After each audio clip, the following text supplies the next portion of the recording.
Live from Nacogdoches, it's Tuesday day. We have a luxurious show for you tonight. Morning roundup. That's right, we got the pipe can just about done. Of course, we got our big coffee, very near completion as well. Here we're doing donuts. And we got our Sharky, and we've got another pipe can. Balder dash time. Your contributions have been received. We are going to define Ramos. What you're about to do, all you have to do is pick a letter. Just pick a letter, type a letter, post a letter. You can post your letter in the comment section. You can DM me. You can post it in the Discord. You could write it on your forehead and send me a picture of your forehead, but it has to have a letter on it. Technically, you can just send me your forehead if you want, but it's not going to do anything for me. Ramos. Definitions for Ramos. You pick the letter of the correct one in your estimation. A. Definition A. Ramos, a variety of Sardinian wine. B. Ramos, having a pluralistic demeanor, abruptly alternating between positive and negative emotion. Ramos. Definition C. Cracked, as in sidewalks. Ramos. Definition D. The secondary fictional continent in George R.R. Martin's Game of Thrones. It is a large, elongated landmass accented by its sharp cliffs. Definition E. Ramos, of above average height.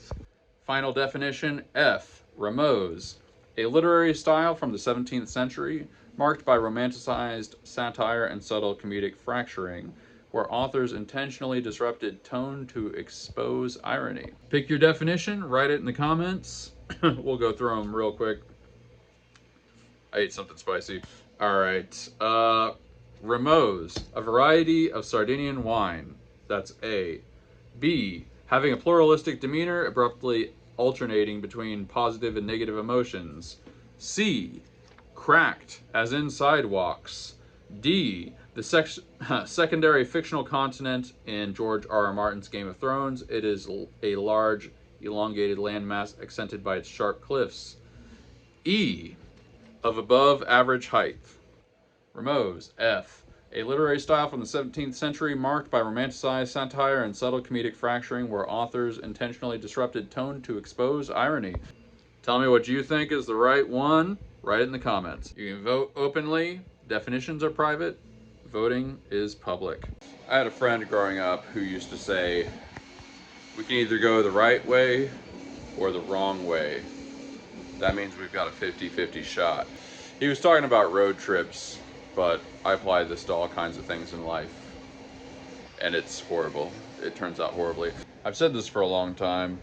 I wish there was some kind of punctuation mark that was like a half exclamation. There are statements where it's weird to just put a period at the end, and then it's also weird to put an exclamation mark at the end. Like you're just shouting it or something.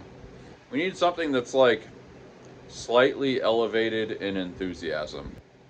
I'm thinking like, I left the stove on. I left the stove on, period. Sounds like, oh crap, the house is gonna burn down. And obviously, exclamation mark, it's like, oh, the house is definitely gonna burn down. We need something that's like kind of in the middle, like, the house might burn down. Right way or wrong way, we got a 50-50 shot. Apropos of nothing, but there's this channel on YouTube called The Second Story, an interesting literature channel, and they did a video on The Catcher in the Rye. I'm bringing this up because I left a comment. I noticed there were only like 60 comments or something like that, which is unusual, and it was like early, had been released pretty recently.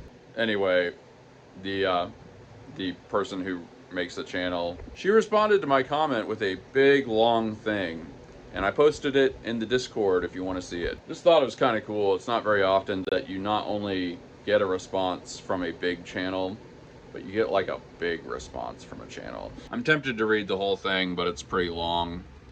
It's worth checking out in the Discord. My premise basically is that one of the things that I don't like about The Catcher in the Rye, a lot of his observations about society, and this is going to alienate some people. I don't know how to quickly summarize it if you haven't seen it, or read it, I should say. It's never been made into a movie, which is kind of unusual, actually. It came out in 1951, and it's kind of like one of these literary things that presaged the counterculture in the 60s.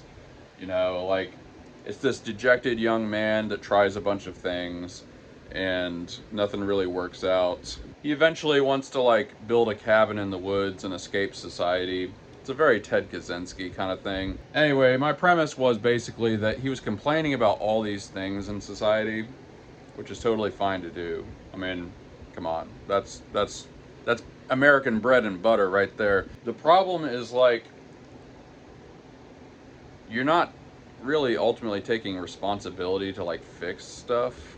I've wrestled with this rule, but I kind of have an idea that if you're going to complain about something, especially if you're going to complain about something consistently, you should try and do something about it. Now, it has its limits because, like, there are just certain things, like the Mark Twain quote, everyone complains about the weather, but nobody does anything about it. It's like, are you really going to get people to not complain about the weather? And we can't, well, maybe we can do stuff about it, but that's conspiracy level things. Anyway, my point is, like, there's some sense in which I think you've got a responsibility to make the world better. Maybe that's kind of what I'm trying to say. And basically, Holden Caulfield in Catcher in the Rye just doesn't do that. Like, see, it's a very proto-hippie thing, because, like, he thinks of ways, the whole time he's trying to think of ways to make his life better. And I'm not even saying, like, you shouldn't do that.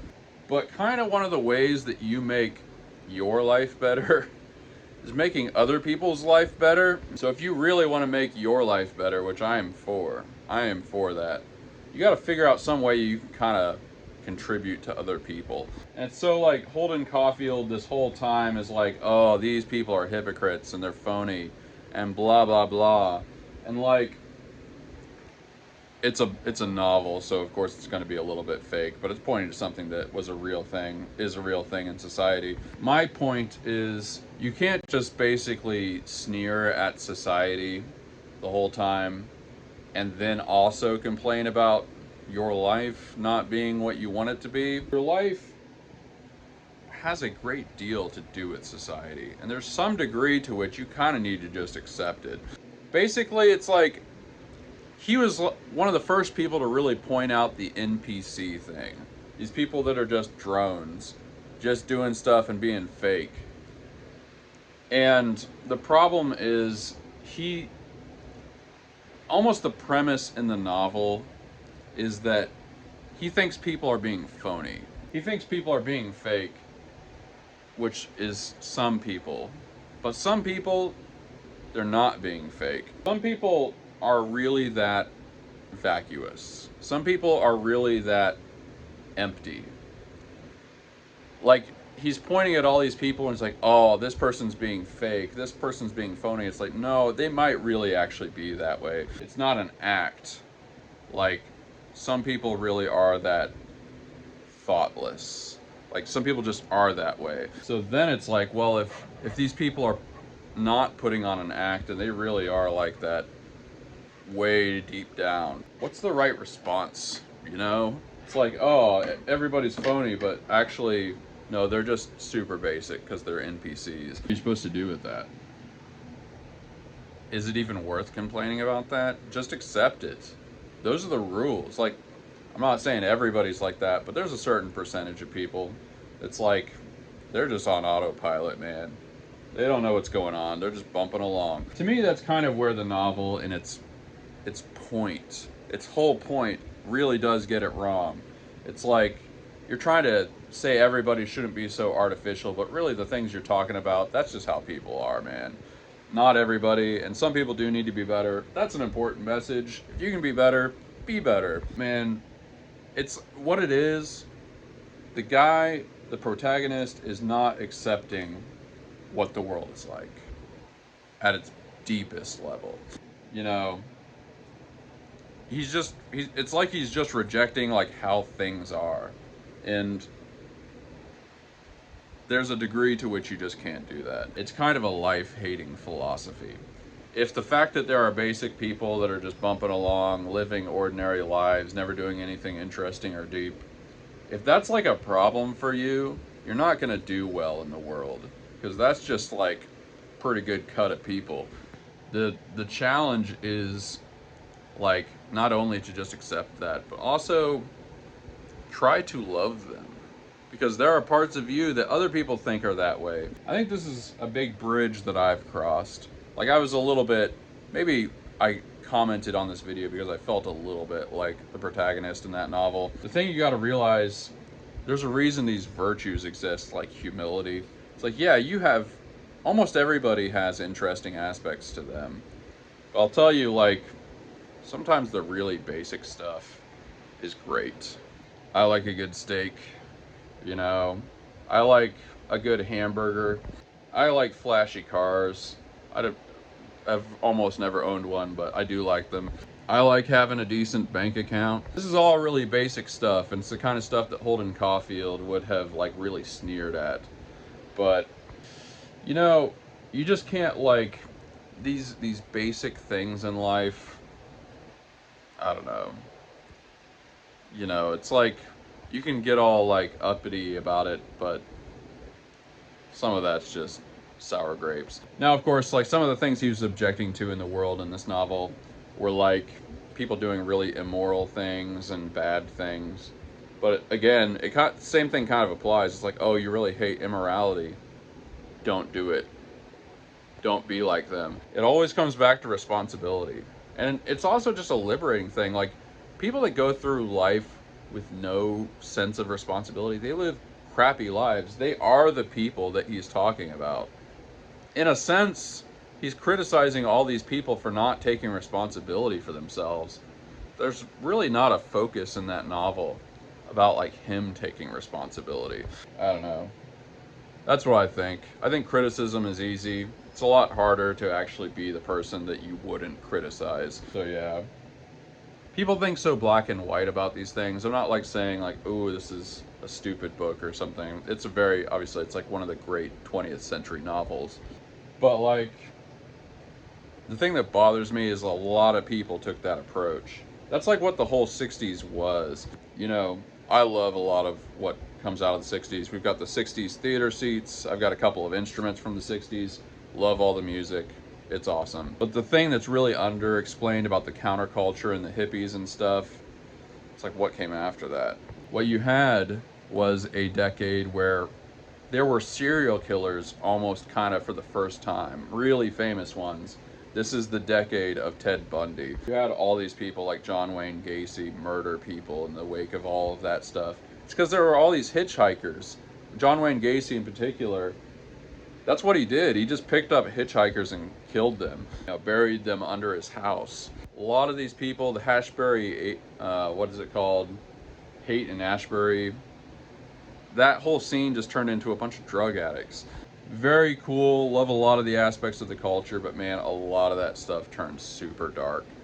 And so it's like, you know, it's not exactly a one-to-one, but they were kind of taking that like Catcher in the Rye, oh man, everything in society is crap and everybody's so superficial and stuff. And like, in a sense they're right, but if you're not taking the responsibility to kind of fix those things, or at least embody that in yourself, it turns dark, man. There are real reasons. There are like real reasons to kind of think critically about that. And you know, ever since that kind of became the American thing, like everybody online, it's like 90% complaining about stuff. How many of those people are actually doing anything to make the world better? It's like things would be so much better if you just built instead of complained. It's what I did. I'm not being a hypocrite about this. Lived on the street for 4 years. Now the whole crew's here. So yeah, I don't know. I just thought it was cool that I got a response from like a big content creator. Like I said, if you want to read it in the Discord, join below. It's one of the links. But yeah, I just had a rant in me. Had to let it out. I mean, that's a medical issue, you know. Oh yeah, things have been going real well. So I was thinking about doing another trip like we did in Houston. Maybe not a 2-day trip, but another trip. And I booked a hotel for Tyler, Texas in a couple of weeks, which was the best price time. We got a pretty good deal. We're going to Tyler for a little mini vacation. I don't know if you guys ever read the 4-Hour Work Week. It's kind of hard to say, 4-hour work, but Tim Ferriss kind of talks about taking these micro vacations, and I'm kind of a believer in that. Things have been like, I've been going super hardcore for 7.5 years, And I think it's time to incorporate that concept a little bit. We're gonna obviously keep working our ass off here all the time, but it kind of felt good to take a couple days off in Houston and just have a good time. So I think we're gonna do something similar in Tyler. Tyler's not quite as big as Houston. In fact, it's nowhere near as big as Houston, but it's several times bigger than Nacogdoches. And plus, I've heard that Gladewater, Texas, which is really, really close, is like an antiquing mecca, basically. So yeah, we booked a hotel. It'll be a couple days of some pretty fun content, and that's in a couple weeks. I think I'm doing it on the 5th of May, something like that. So watch for that. I'm kind of low-key craving sushi, so I think we're gonna get sushi because there's this place that has it has like lunch specials or something that are kind of reasonably priced. So let's do that. A little on the rainy side today. A little rainy day sushi. We've tried to go here a whole bunch of times, but they have the weirdest hours. They're closed 3 days of the week. Back when I first moved to Nacogdoches, though, we used to go here all the time. It's very good.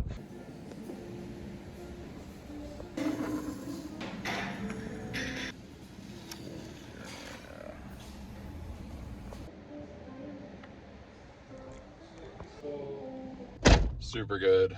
Got out of there for like 20 bucks. Nothing like a little rainy day sushi. Really good. One of the most annoying things in the world to me is when somebody offers a gentle critique of something that you did, and then you make a counterpoint, and then they accuse you of shutting down the conversation. It's like I'm literally having a conversation. Like, this is a conversation. That doesn't even make sense. People just don't know how to discuss things anymore. You know, we've had like over, I guess, the years, we can say multiple years, I guess. I've had like 2 or 3 people rage quit the server over just really dumb things that are dumb enough that some of them I don't even remember. And part of it, every time it's been like, they wrote a big angry thing critiquing something I'm doing, then I just kind of offer my perspective, and then they just get really mad. It's like some people want to be heard without having to hear. I'm 100% for listening to people. I just make that universal. It's like, I'm gonna hear you out for sure. And then I get to say my little piece, then you get to say your piece, and we go on for as long as we want. I don't have to be angry. There's nothing bad about that.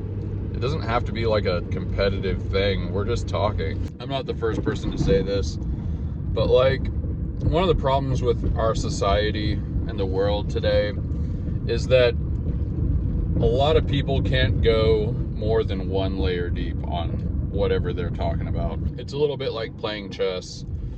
To be good at playing chess, you have to go several moves deep, which is hard to do.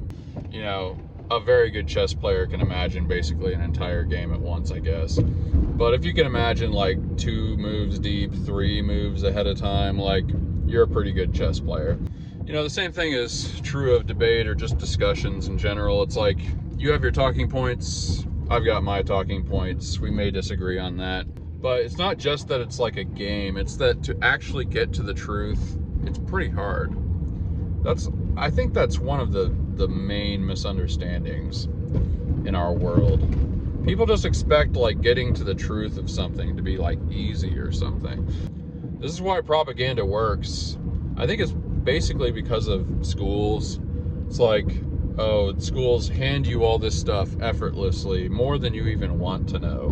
And it's just like, this is true, this is true, this is true. You do that over and over, and people kind of get the impression that it's like easy to know the truth. When reality is more like, I mean, some stuff, I guess it's easy to know. If there's mail in your mailbox, it's pretty simple. But like most of the time, you need to go pretty deep. So like, if you only know your talking points 1 level deep, especially if it's like some issue that's pretty complicated or contentious or something, you know, you're probably going to be able to need to go like 3 or 4 levels of like questioning deep. And yeah, it's just so annoying when you like actually want to go a little deeper in the discussion, and then the person's like, oh, you're just trying to shut me down. Like, no, it's literally the opposite. If we're ever going to get to the bottom of this, it's like, you kind of bring your points, I see if there's any kind of valid critique or some other evidence or something, and then maybe you've researched that too, so you bring that in. And then eventually we're kind of like understanding the situation, you know? Truth kind of is a group project, and it sucks when you're doing all the work. I did not plan on saying that, but dang, I need that on some bumper stickers or something. That's bumper sticker thinking right there. Okay, this is a fun one. A long time ago, I set up a store on Michael's Maker Place, I think it's called. Man, I must have done this at least a year and a half, maybe 2 years ago. I finally sold a big Sharko. So, first thing in a really long time. And we've got a yellow kitty cat. And now we've got our bronze D20. Okie doke, let's do the first layer on the big coffee cup. Alright, we're headed to Jacksonville, Texas. My second favorite Jacksonville. On the road again. Man, we're getting some deals lately.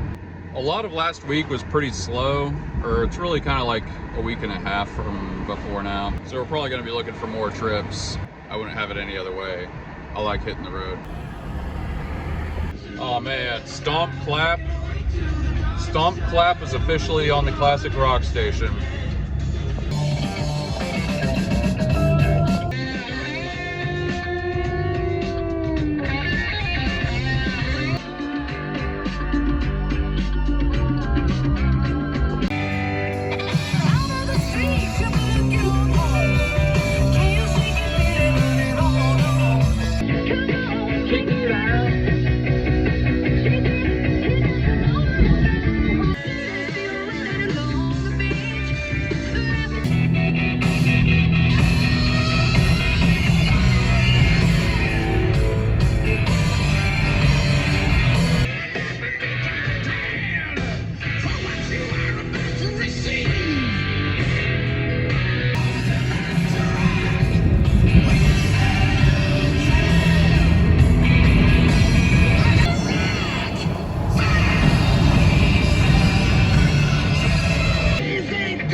Iconic bass solo.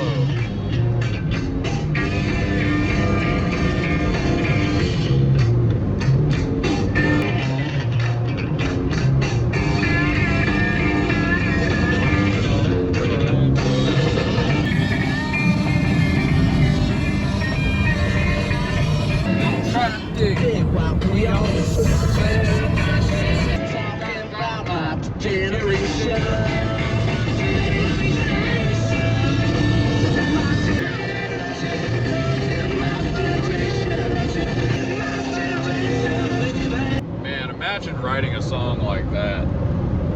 Crazy. Keith Moon was like a cloud of drum hits.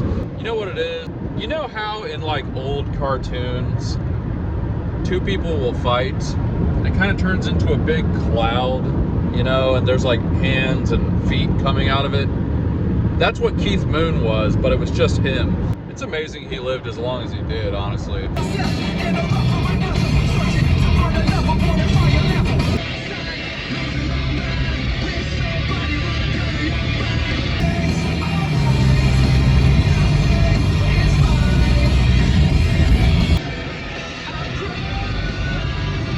Here we go.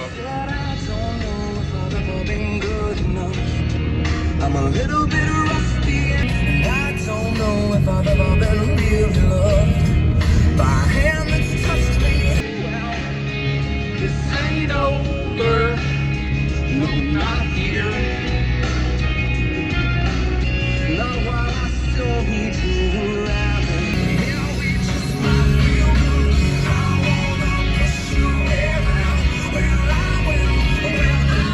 I wanna take you for granted. I always thought that was like one of the great lines. I want to take you for granted. It's like, come on. Like, taking somebody for granted. I mean, I get what they're trying to say, but like, can we not rely on each other? Like, come on. It was a better time, the 90s. Guys could talk about their feelings and it was actually cool.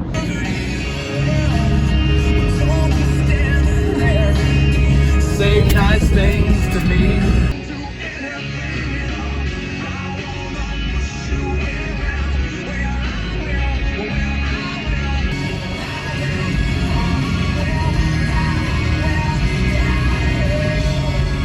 I got a gas station meat pie.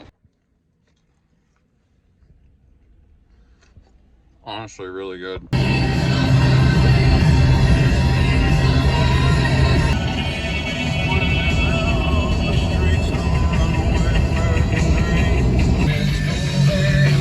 Easy peasy. Man, I could have sworn, I think there's like a coffee shop in Jacksonville. I've been meaning to, if it's the one I'm thinking of, I've been meaning to visit forever. I'm gonna look it up.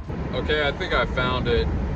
I think it used to be a post office or something. We're gonna get a cup of Joe for the road. Okay, parking lot looks a little empty. I guess we'll see if they're actually open. Yup, it's closed. This is an old post office built in 1933. I think it's gonna be 2033 before I actually get to go here.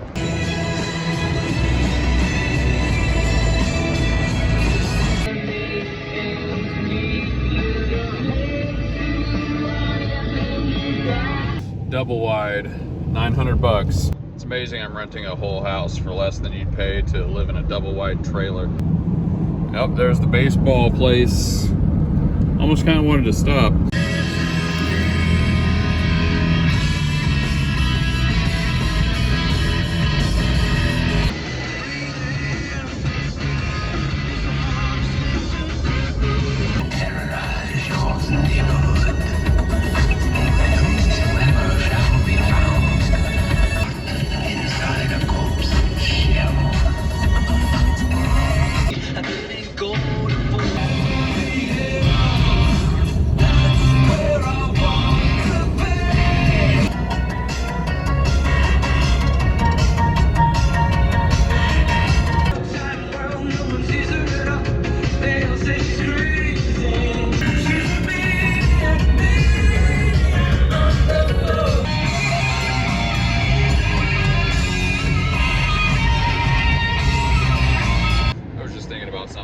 People have expressed the idea that the reason like movies and TV shows and stuff have kind of gotten less good is because a lot of those people that would be the writers have less like life experiences. You know, just to take one example that's kind of obvious, think of like Gene Roddenberry. I forget what his rank was, but Gene Roddenberry was like in the Navy. I believe he fought in the war. You know, he was like a well-traveled person who had seen many things, kind of knew how things worked in the world, yada yada. So it's like, when you take somebody like that and you tell them to write Star Trek, they're going to put more depth into that world than just some random person might.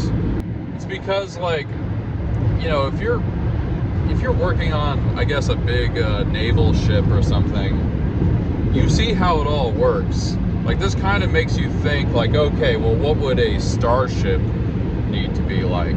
What would there be, like, how many officers, who would be in charge, what kind of functions does this thing have to have? You have a place of experience to extrapolate from, and if you don't have those grounded experiences, it's kind of hard to make, you know, it's hard to make something compelling that isn't, you have to have something to work from, basically. I was kind of thinking about how this might relate to music. You know, sometimes I think it's very similar.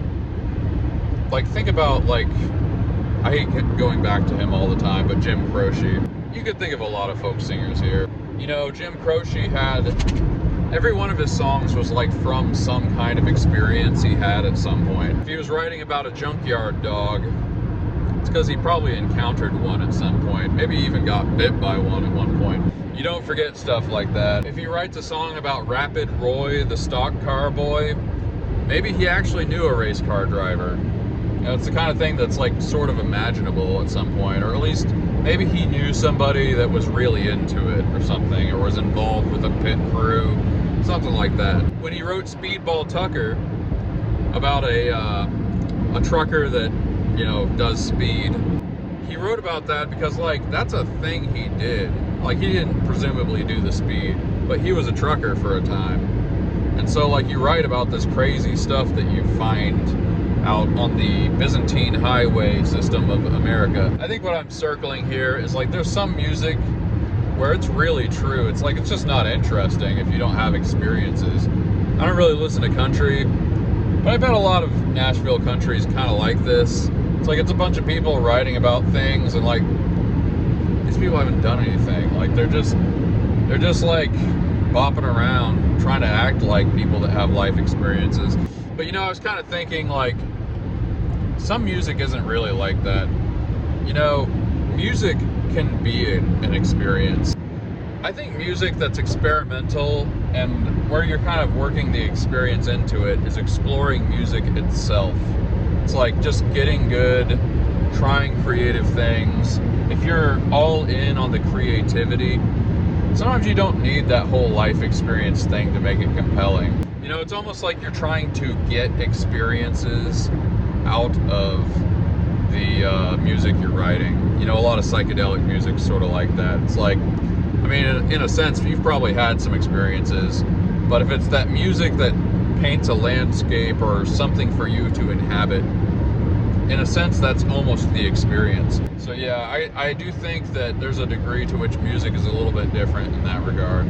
Sometimes people who had very few life experiences end up writing amazing stuff, whereas, like, something that's a TV show or a movie, you know, it's almost always reflecting some basic human experience at its core. It's like Shakespearean plays.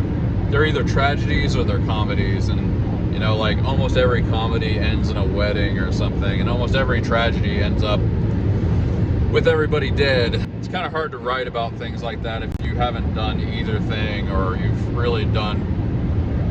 never really been on an adventure in your life. I don't know. I just think I kind of identified how those things are a little bit different.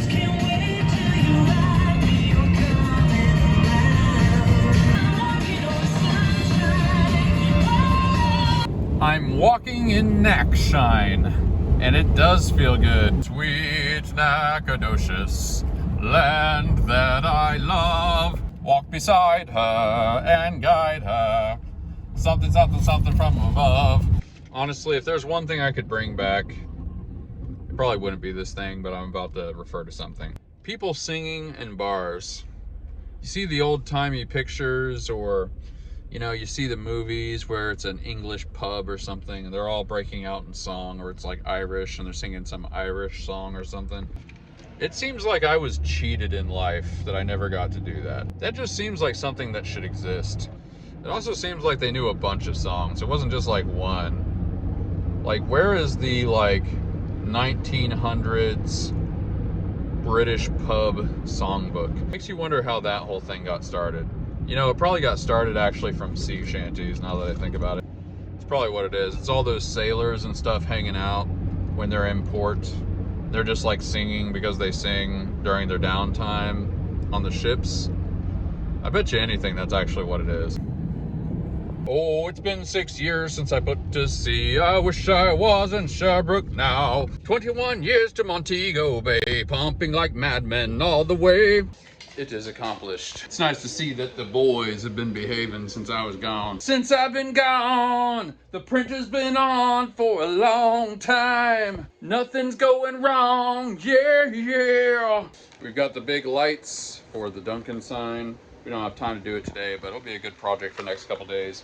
Stay tuned for that. It's gonna look sweet. Everybody, clap your hands if you got what it takes. What does it take?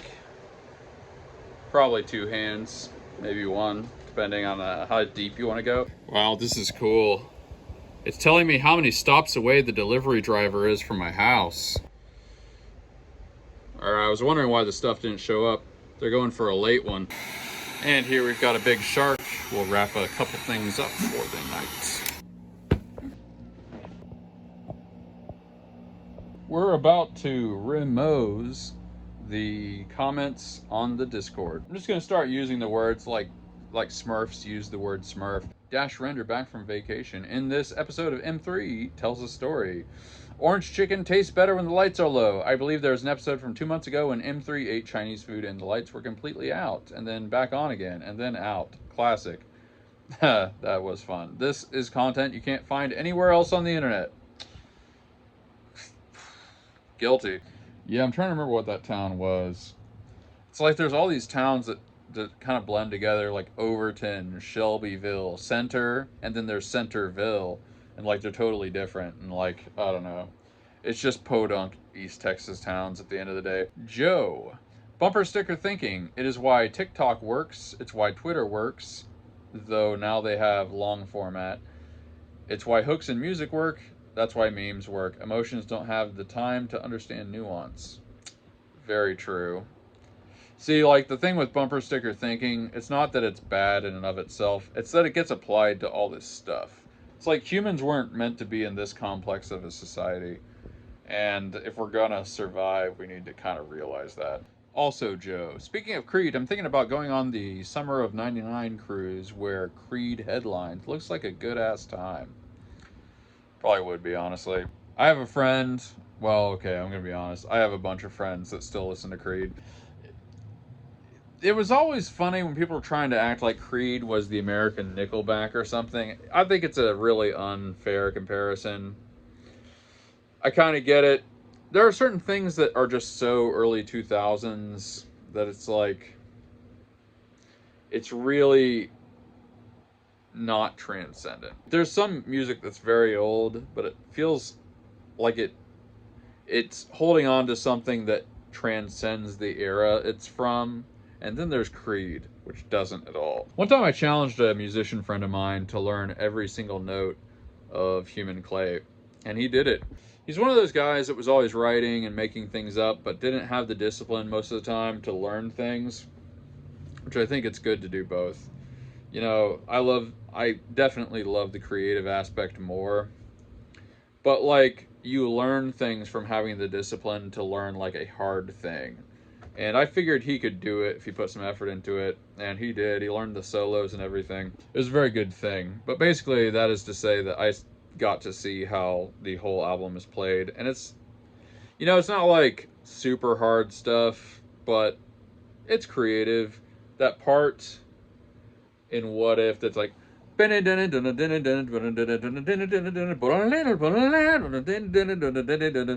that's pretty good. That holds up. Or the part somewhere towards the end of "Are you ready? Hey," the part that's like da da da da da da da or something like that. I'm gonna see if I can remember that note for note without looking it up. Just remember it from memory and see if I can do it in the key that it's actually in. This is really hard. Here, let's try and actually identify the notes.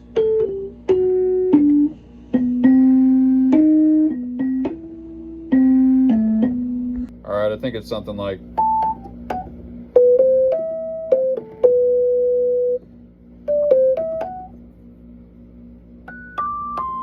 That's the shape. Now I'm going to try to remember the key. Are you ready, hey, for this to come? I think it's like, are you ready, hey, for this to come? So, da is the key. That's definitely a C sharp, D flat. It's probably way more likely that they're in D though. For this to come. So that would make the key I was just playing be right.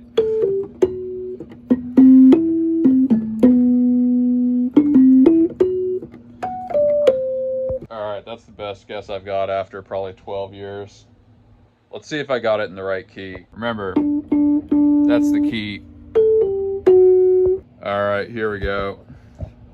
Moment of truth. Remember, what we're looking for is da da da. Alright, might be right. It's towards the end. Let's see here. Alright, we're almost here.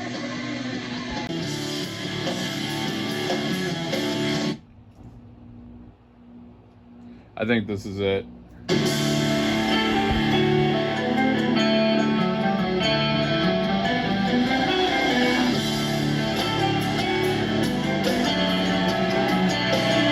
Alright, I got the key right, but instead of da da da da, it's like da da da da. This was right, but what I was doing was, but it's like this part was right. Da da da da.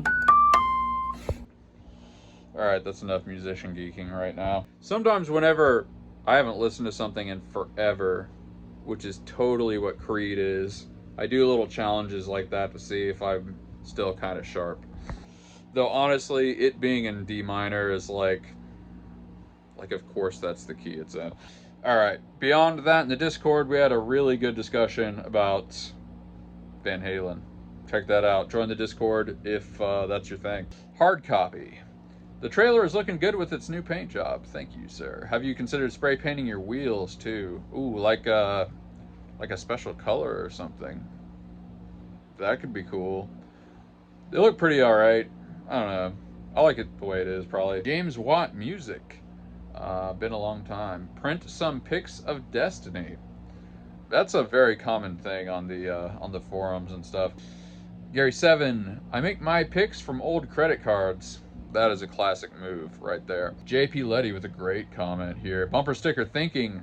It reminds me of cops pulling over sovereign citizens. They just keep saying the same thing over and over and over. Man, I wish I would have thought of that when I was making that rant. That's probably the best example. It's like there's a pecking order of bumper sticker thinking. There's the higher level stuff where it's like, we got a strategy and we're going to repeat this thing over, and you're really trying to think about it and just get people to like churn out the same phrase. Then there are the people that kind of do the high level people that got that as a strategy.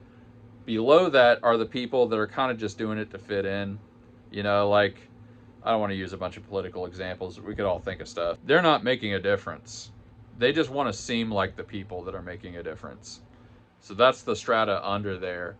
Then there are these people like way down at the levels of abstraction that everything they do is bumper sticker thinking. And yes, perfect example, the quintessential textbook example would be the sovereign citizen people. The thing that I find interesting about the sovereign citizen thing, it's like they're sniffing around something that I basically consider right, but they're just doing it in like the stupidest imaginable way. And plus it's just nothing about it makes sense. Like, I'd have to get into a real rant about it.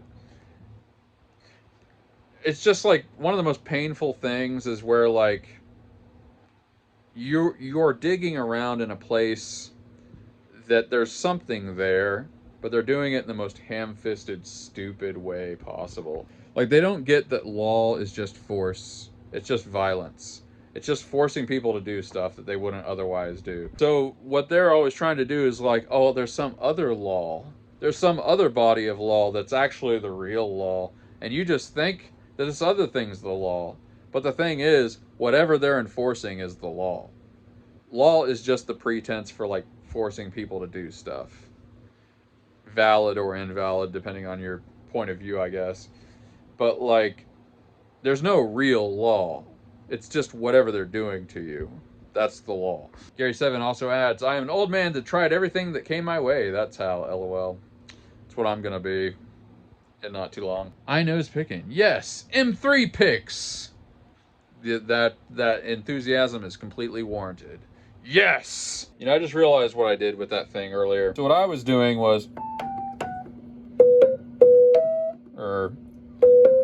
now I can't even remember what I was doing. Right. What I was doing earlier was,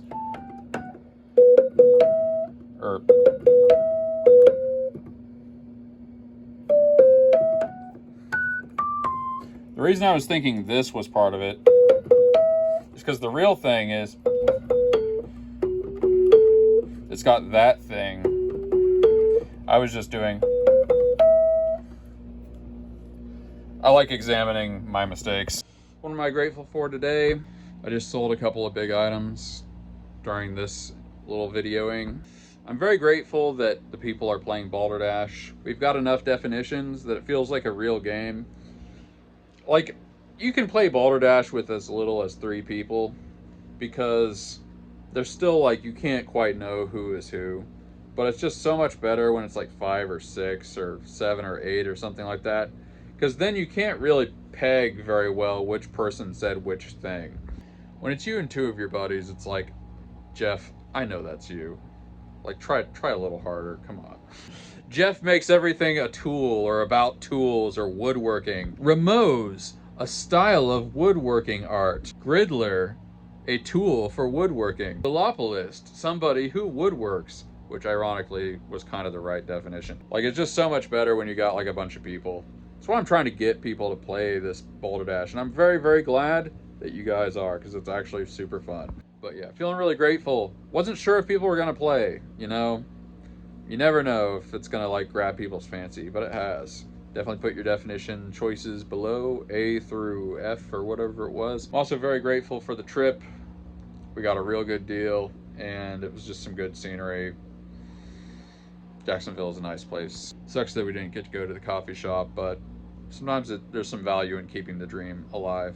But let me know in the comments what you are grateful for. M3's 3D is supported by viewers like you. Thanks for the good times, and I'm grateful to be part of your morning routine, or your afternoon routine, evening, or good night, in case I don't see it. Have a good one, guys. Thanks for taking the journey. You guys are the best. Peace out.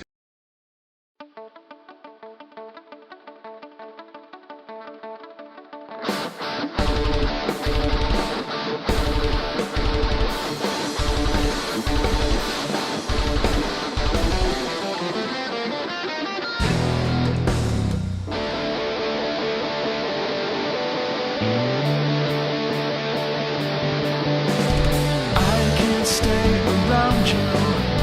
I can't say what I need.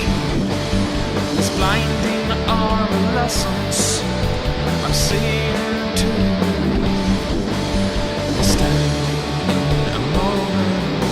What has been is cast aside, frozen there as time rode. I know that you must have died.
Everything that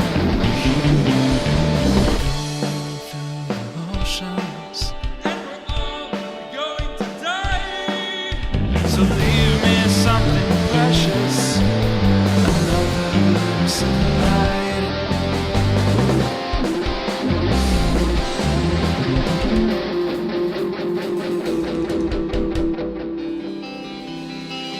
Light your lips around you. Open up your light. Time to say Auf Wiedersehen.